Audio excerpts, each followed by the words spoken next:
Ny mety ho toetry ny andro eny an-dranomasina ny sabotsy 17 janoary eny amby 20 amin'ny enora maraina hatramin'ny alahady 20 janoary eny amby 20 amin'ny enora maraina.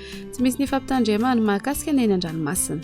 Ho an'ny morontsiraka Tsinana ny tanjona bobaomby hatrany amin'ny tanjona Angotsy anorana tandrifindrahoana indraindray ho avy atsimo ny rivotra ka ho 10 hatramin'ny 20 km isan'ora. Anonjabe ny ranomasina avon'ny onjy 1.5 hatramin'ny 2 metatra. Tanjona Angotsy hatrany Mahanoro anorana tandrifindrahoana ho avy atsinanana na atsimatsinanana ny rivotra ka ho 10 hatramin'ny 20 km isan'ora. Anonjabe ny ranomasina avon'ny onjy 1.5 hatramin'ny 2 metatra. Mahanoro hatrany Tolagnaro anorana malefaka ho avy avaratra na avaratra atsinanana ny rivotra ka ho 10 hatramin'ny 20 km isan'ora. Hatratra 30 km isan'ora indraindray any amin'ny tapany atsimo. Anonjabe na herin'ny ranomasina avon'ny onjy 2 metatra hatratra 2.5 metatra noho ny alondrano avy atsinanana.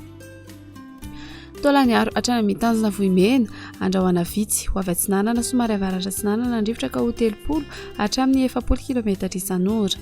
Anonjabe na herin'ny ranomasina avon'ny onjy 2 hatramin'ny 3 metatra isan'andrano avy atsinanana. Ho an'ny morontsiraka andrefana tanjona Vohimena hatrany amin'ny tanjona Ankaboa andrahoana vitsy ho avy atsimo na atsimatsinanana ny rivotra ka ho 10 hatramin'ny 20 km isan'ora. Adiny mpanonja ranomasina avon'ny onjy andinany 1 metatra.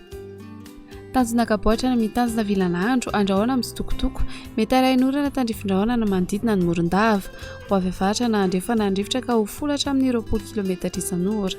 Adiny mpanonja ranomasina avon'ny onjy 4.5 hatramin'ny 1 metatra. Tanjona Vilanandro hatrany Analalava andrahoana mahalana mety arahin'orana tandrifindrahoana vitsy ny eo anelanelany mahajanga sy Analalava ho avy andrefana ny rivotra amin'ny ankapobeny ka ho 10 hatramin'ny 20 km isan'ora.